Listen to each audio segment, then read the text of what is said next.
Qala al-mu'allif rahimahullah ta'ala wa nafa'ana bi'ulumihi wa bi'ulumi salafis salih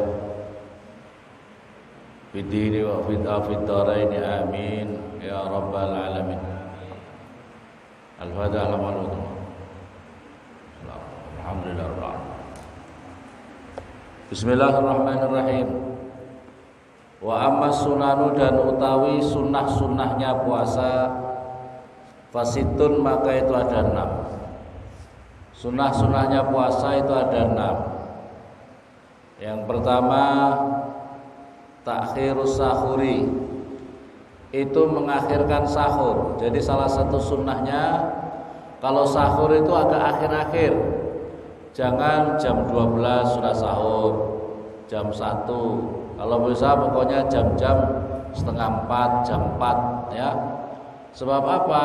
Yang dimaksudkan dengan terakhirnya sahur itu adalah supaya dirinya, staminanya dalam sehari itu supaya bisa kuat, supaya masih semangat.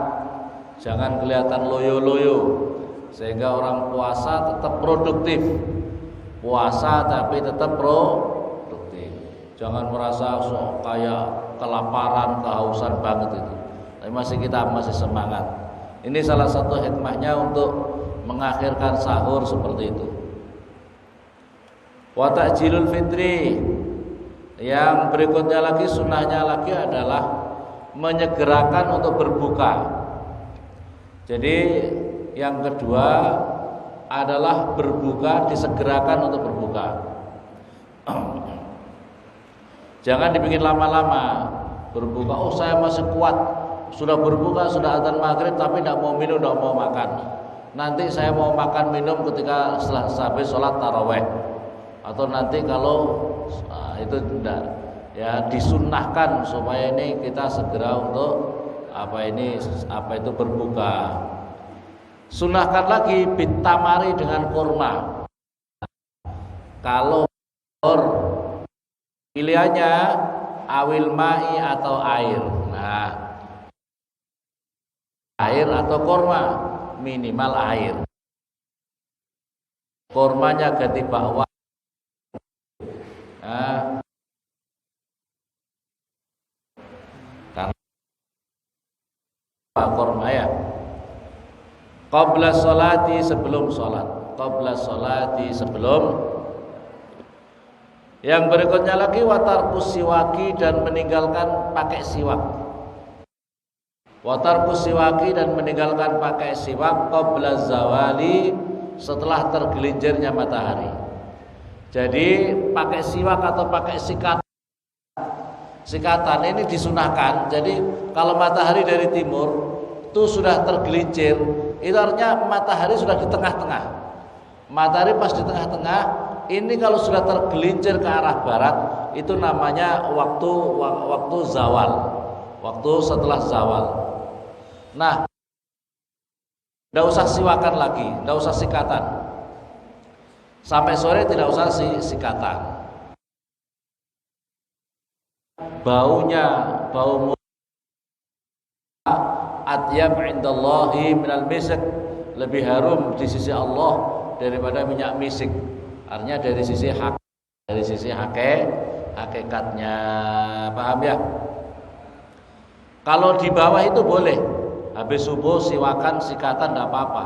Nah, apalagi habis sahur. Habis sahur jangan langsung tidur. Nah, habis sahur langsung siwakan. Habis sahur pakai siwak, paham ya? Jangan langsung tidur ngorok. Padahal giginya masih penuh dengan tempe, kangkung, masih masih ada tempenya, kangkungnya, macam-macam ya.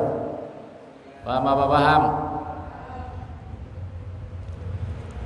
Wal judi, dan dermawan. Wal judi, dan dermawan fi syahri Ramadan, di dalam bulan Ramadan.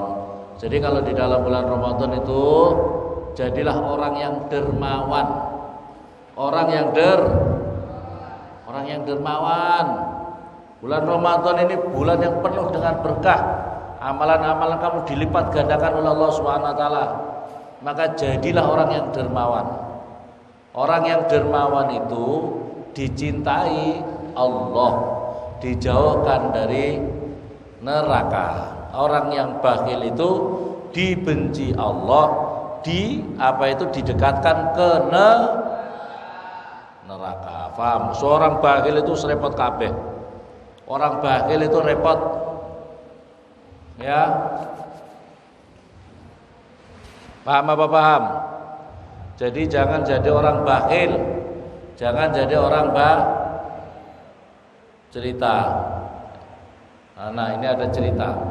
Ada suami istri, bakhilnya Masya Allah. Bakhilnya dia itu tukang bisnis. Tapi itu kalau beli-beli sesuatu, nawarnya itu kayak orang laki-laki, tapi nawarnya ngalah-kali perempuan. Biasanya yang suka nawar-nawar itu laki-laki atau perempuan. Walaupun beda 100 rupiah, beda 1000, itu kalau perempuan masih saja minta diiringan. Aduh, mahal sekali ya, ya. Biasanya yang begitu itu laki-laki atau perempuan? Lah ini suami istri sama-sama bakhil. Laki-lakinya bakhil, istrinya bakhil. Nah, suatu ketika, pokoknya makan itu di rumah juga makannya itu tidak mau yang mewah-mewah, karena maunya kaya raya, sehingga kadang-kadang makan keluarganya juga dipas-paskan. Suatu ketika, istrinya lagi hamil, nyidam, karena istrinya untung ini. Biasanya suaminya tidak pernah beli-beliin sesuatu, langsung ngomong, Mas, nyidam, kayaknya enak sekali tuh, pamanya makan kepala kambing. Waduh, katanya suaminya, aduh, kepala kambing, mahal itu kepala kambing. Kalau beli mahal, maka akhirnya dia cari-cari beli saja di pasar. Nanti dimasak sendiri katanya. Kalau beli jadi gulai kepala kambing itu ada kalau di warung-warung, kalau di kampung tuh. Wah, kadang mahal ini. Apalagi kalau di Papua, ya, sate aja di sini 80.000 sate kambing 10 tusuk ya. Apalagi kalau kepala kambing. Wah, ini bisa-bisa 500.000. Eman ini.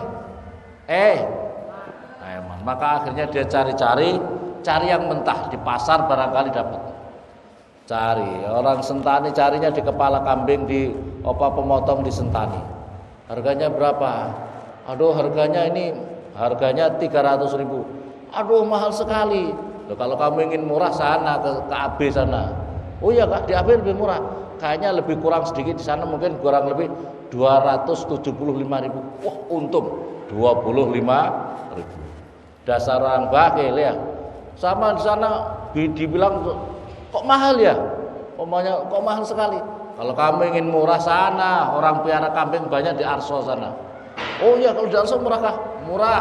Sana berangkat ke Arso, naik motor. Di tengah jalan kehujanan. Ada hujan deras. Di tengah jalan hujan. Terus tiba-tiba di pinggir rumah itu, di pinggir jalan ada rumah, Masya Allah, mewah. Rumah itu mewah, orangnya kaya raya, banyak orang di situ, dermawan sekali. Terus akhirnya dia menunggu hujan di pinggir jalan. Terus kemudian sama pemilik rumah, ada apa Pak sampean? Aduh, saya minta tolong ikut berteduh karena kehujanan. Memangnya mau kemana Pak? Saya mau ke Arso cari kepala kambing. Istri saya lagi hamil, nyidam. Oh, di Sentani mahal, di AP mahal, Kota Jayapura mahal. Katanya di Arso katanya dengar murah kepala kambing. Oh iya Kak, Bapak kesini dulu, ayo ke rumah dulu. Begitu di rumah langsung disiapin. Makan dulu Pak. Makan. Gulai. Ada di situ kepala kambing 2. Dia pikir, Masya Allah, ini sudah mateng ini. Kepala kambing 2. Sudah mateng. Kalau saya minta 1 boleh tidak ya? Katanya. Untung kalau bisa kata 1. Katanya. Dia akhirnya ngomong, malu-malu, terus akhirnya dia ngomong, Pak, terima kasih, Masya Allah, kepala kambingnya enak sekali. Saya tidak pernah makan masakan kambing semahal dan seenak ini. Iya, karena dia itu orangnya bakhil, setiap hari tempe terus saja. Paling-paling tempe, tahu sama kerupuk. Orang bakhil. Paham apa paham? Maka akhirnya apa? Dia ngomong, Pak, saya sudah makan kepala kambing. Ini satu saya sudah makan. Boleh enggak Pak? Tadi itu saya ngomong itu kan istri saya lagi hamil, nyidam. Bolehkah saya kalau saya satu ini dikasihkan ke saya? Oh enggak apa-apa Pak, yang satu itu makan aja sekalian. Saya masih siapkan kepala kambing saya banyak. Saya siapkan, saya kasih 5 kepala kambing. 5 Pak, Masya Allah. Harganya berapa? Saya kasih. Terus akhirnya tanya. Akhirnya itu dia tanya, Pak, kok Bapak ini dermawan sekali seperti ini Pak? Bapak kok kaya raya, dermawan seperti ini, kok enggak jatuh miskin Pak? Kok enggak jatuh miskin Bapak padahal dermawan seperti ini? Apa resepnya Pak? Resepnya itu, katanya dia, resepnya itu satu. Saya itu suka bersedekah, pokoknya asal ada janda-janda, kok enggak ada yang ngurus, saya nikahi. Oh, berarti gitu apa? Pokoknya asal ada janda-janda, tidak ada yang ngurus, tidak terus, saya nikahi, saya tanggung. So pokoknya urusannya saya tanggung, saya nikah atau saya jadikan orang-orang yang khidmat membantu usaha-usaha saya. Itu orang janda-janda banyak sekali. Oh, dia bilang, ya Allah, berarti janda-janda semua Bapak yang ngurus. Iya, gara-gara itu maka saya rezeki saya lancar semuanya segala macam. Jadi prinsipnya adalah dermawan sama orang-orang yang membutuhkan. Kalau memang perlu dinikah, kalau enggak disuruh jadi karyawannya, suruh apa. Masya Allah, dia pikir, wah, gara-gara ini terus akhirnya begitu kambing gratis, enggak jadi ke Arso. Langsung balik pulang, langsung, Dek, semuanya sedekah. Apalagi bulan Ramadan di pondok-pondok pesantren. Masjid bikin takjil deh. Loh. Daripada nanti diambil orang, lebih baik sedekah, nanti kan saya dapat pahala di sisi Allah. Maka hati-hati, laki-laki yang bakhil-bakhil, laki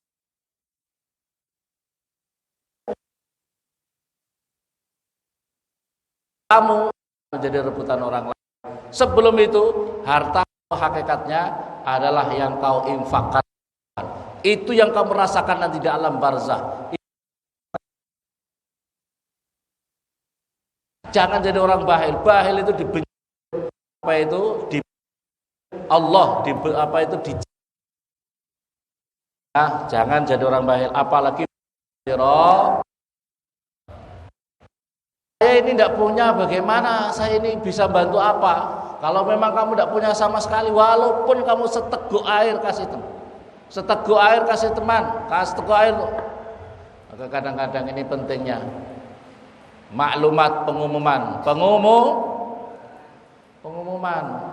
Yang namanya fakir miskin itu, ya yang ada di pondok-pondok pesantren, paham? Orang-orang fakir miskin, thalibul ilmi, jihad fisabilillah, orang-orang yang di pondok pesantren.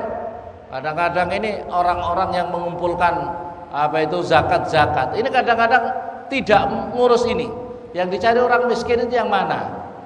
Orang miskin itu yang mana? Pengurus pesantren, pengurus zakat, pengambil zakat. Itu tidak mikirin bagaimana memikirkan pondok pesantren. Bayangkan ya. Apamanya yang di pondok pesantren bisa bantu anak-anak yatim di sini makan gratis. Makan gratis dalam 1 tahun itu berapa? Orang-orang mengumpul zakat itu apa ada yang orang miskin yang nanggung orang yatim makan 1 tahun? Ya apa tidak?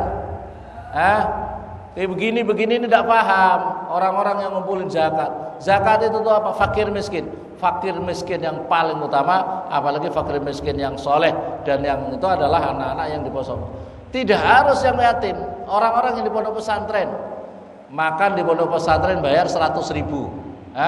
Untuk makan 100.000 1 bulan. Cukup apa cukup? 100.000, 120.000. Ada yang masakan, ya, ada yang masakan untuk beli belanja untuk segala macam. Cukup apa cukup?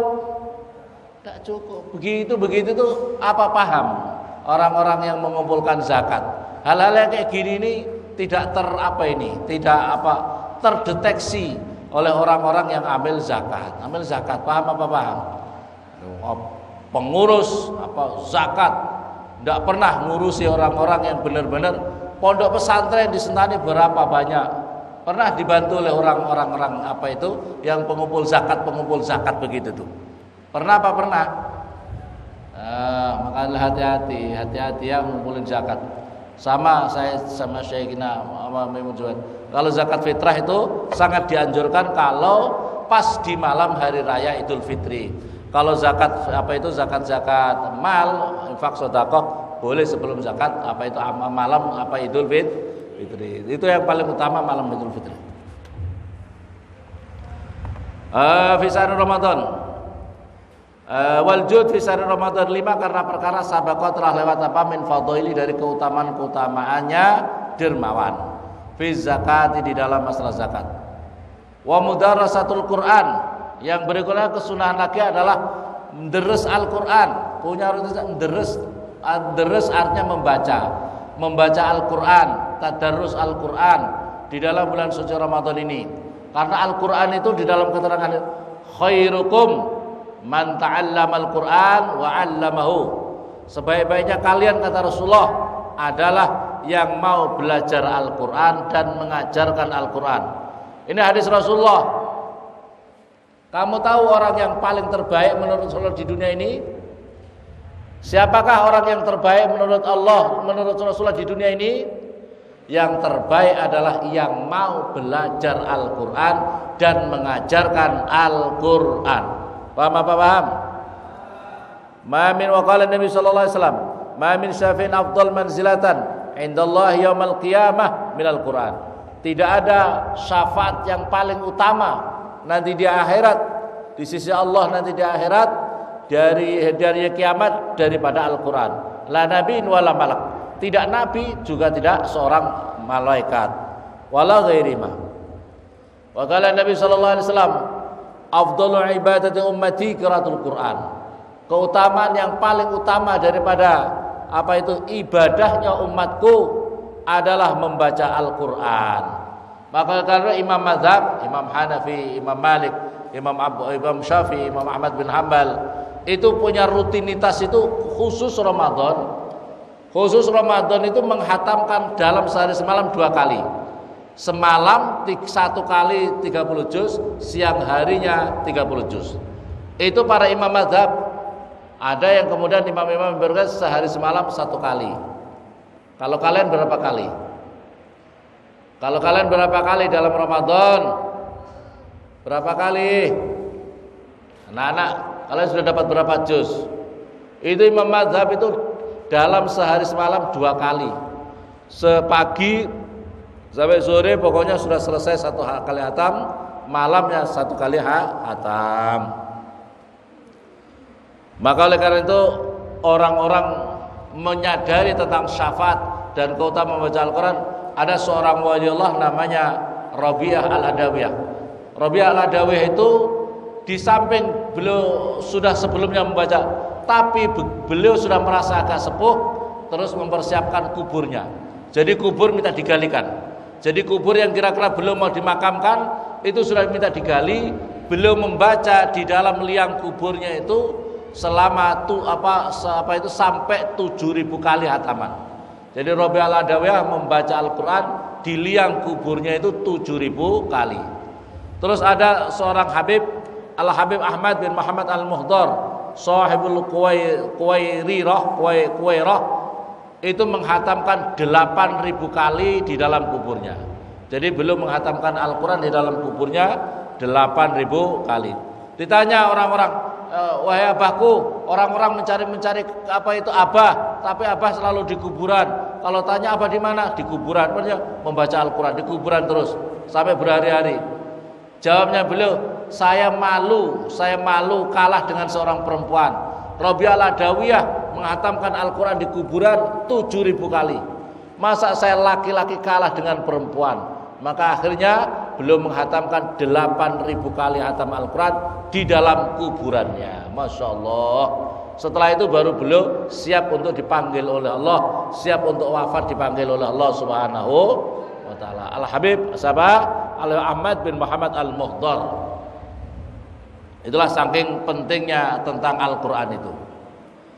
Wal i'tikaf fil masjid, yang berikutnya lagi kesunahan lagi adalah i'tikaf di masjid. La siyama, lebih-lebih fil usulil akhir, di dalam 10 yang akhir. Wa wa'adatu Rasulullah, ini adalah kebiasaan Rasulullah. Jadi Rasulullah itu biasa i'tikaf di masjid selama pokoknya tanggal 21 ke atas itu i'tikaf di masjid.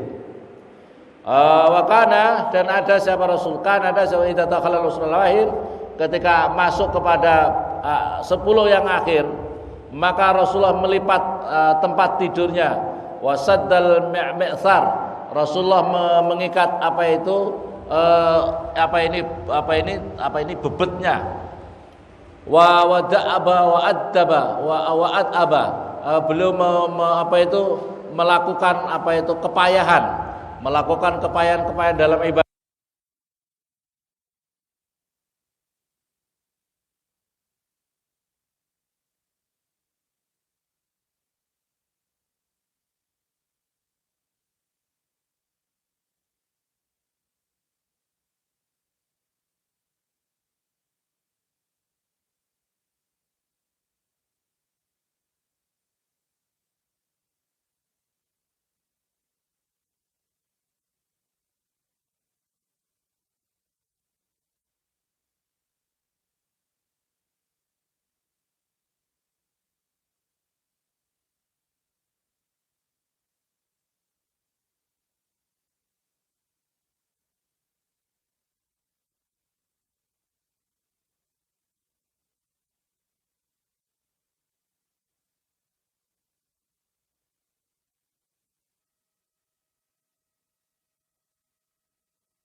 Dan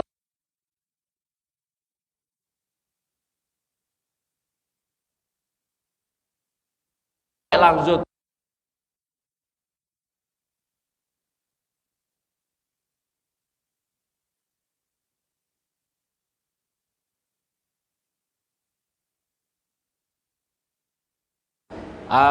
au nawahu ing qata'a, maka terputus apa memang niatnya nazar, berarti nazar. Kalau nazar berarti iktikafnya menjadi hukumnya wajib. Dia putus dirinya itu terputus di dalam sebab keluar dari daruratin min ghairi daruratin, daripada darurat.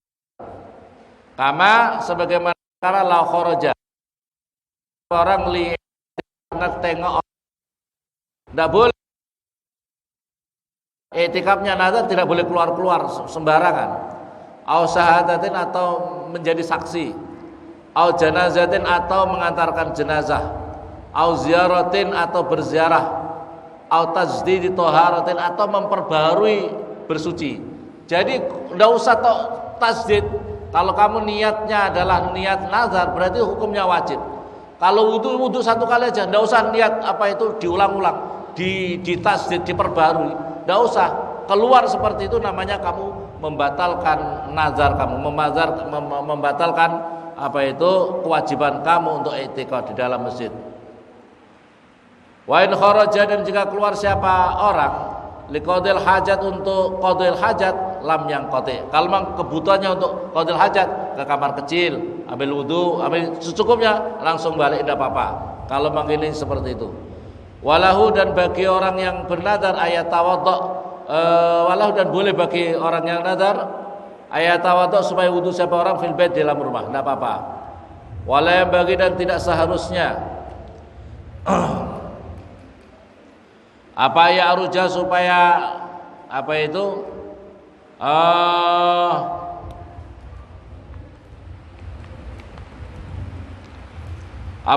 supaya netepi atau kandek ala suglin, siapa orang yang toab ala suglin akhar, atas kesibukan yang lain. Jadi orang yang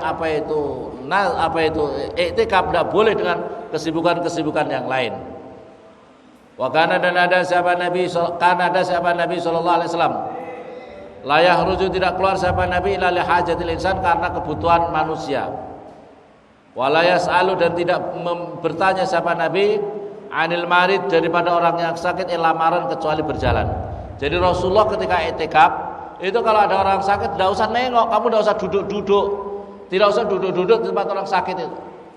Rasulullah berjalan gitu saja. Sakit kamu ya, gitu aja.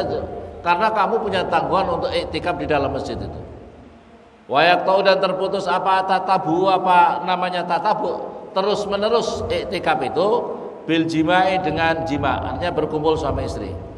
Wala yang qatu dan tidak terputus apa iktikaf bitakbil dengan mencium istrinya. Wala ba'sa dan tidak ada masalah fil masjid di dalam masjid bitibi dengan pakai harum-harum. Wa aqdin nikahi dan akad nikah. Wa bil akli dan dengan makan, wa naumi dan tidur. Wa ghuslil yadi dan mencuci tangan. Fitosti di dalam bukur, ada tempat bukur ya, mungkin kalau sekarang ya tempat untuk mencuci tangan. Fa kullu dzalika maka utawi semua itu qad yuhtaju terkadang dibutuhkan ilahi kepada kul dzalik fitatabu di dalam terus menerus di dalam apa itu iktikaf. Wala yang qatu dan tidak terputus. Wala yang qatu dan tidak terputus apa al tatabu apa terus menerus iktikaf bi khuruji ba'di badanih dengan mengeluarkan sebagian badannya orang. Kan ada sahabat Nabi sallallahu alaihi wasallam yudni itu mendekatkan sahabat Nabi ra'sahu pada mustaqo. Mustaqo itu kepala. Bahasa Jawa yang halus itu mustaqo. Mustaqonya Kanjeng Nabi faturajjilu maka lantas menyisir kepada Nabi sahabat Aisyah Sayyidah Aisyah radhiyallahu anha. Wahya tawi Sayyidah Aisyah itu fil hujrah di dalam kamar. Jadi Rasulullah itu kan masjidnya Rasulullah itu berdampingan langsung sama kamarnya Rasul, kamarnya Sayyidah Aisyah, rumahnya Rasulullah. Jadi Rasulullah itu di masjid, terus kemudian mengeluarkan apa itu? Mengeluarkan apa mustaqo di lewat jendela begitu, terus Sayyidah Aisyah menyisirnya. Itu tidak mengeluarkan badan semua, sebagian badannya keluar daripada masjid. Inilah tata cara orang iktikaf itu seperti itu. Harus tahu tata caranya orang iktikaf.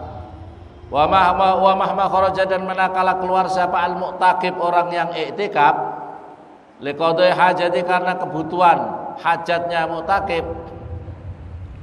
Fa idza ada maka ketika kembali siapa mu'takib orang yang iktikaf yang bagi seharusnya siapa mu'takib ayasta'nifa supaya memulai siapa mu'takib an-niyata pada niat.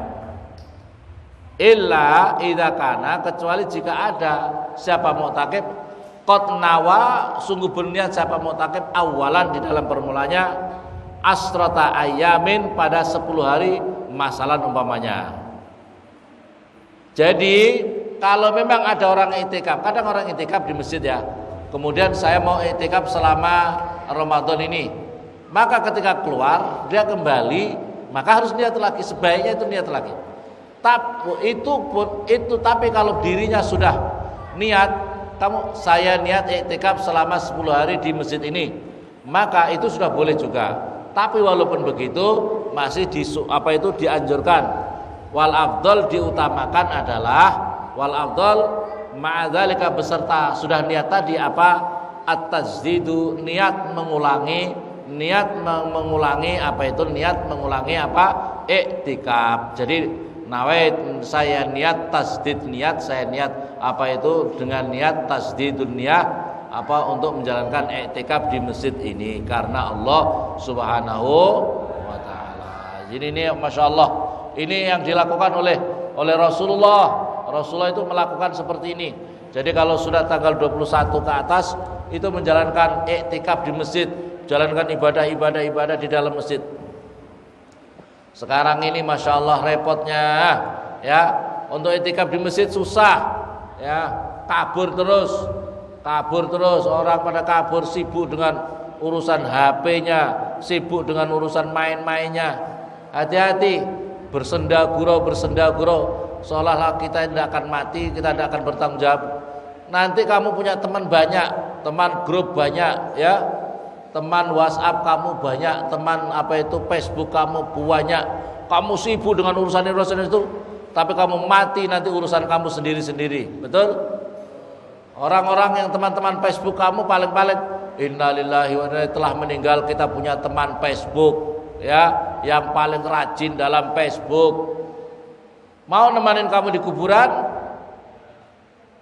Kita punya tanggung jawab masing-masing. Maka boleh kita sibuk dengan, jangan terlalu sibuk urusan kita ini. Urusan kita di hadapan Allah bagaimana? Sudah aman apa belum? Sudah kelar apa belum? Jangan terlalu sibuk, terpaku terhadap keadaan-keadaan lingkungan yang macam-macam. Karena kita punya urusan. Orang boleh macam-macam kanan kiri, banyak komentar kanan kiri. Urusan kita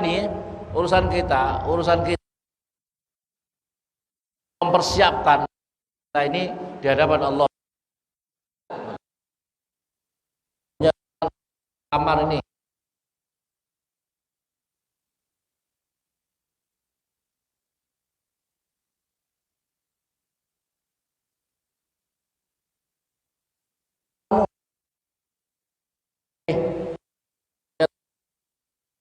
teman kamu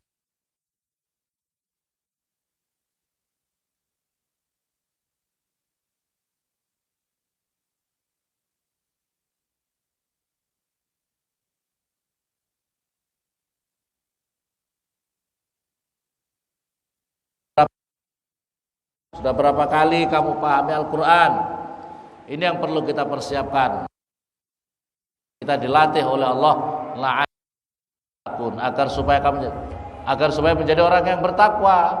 Jadi puasa ini tidak otomatis menjadi kamu orang bertakwa, tapi harus ada upaya mujahadah untuk betul-betul menjadi atau meningkatkan ketakwaan kita di sisi Allah Subhanahu wa ta'ala. Hadanallahu ajmain.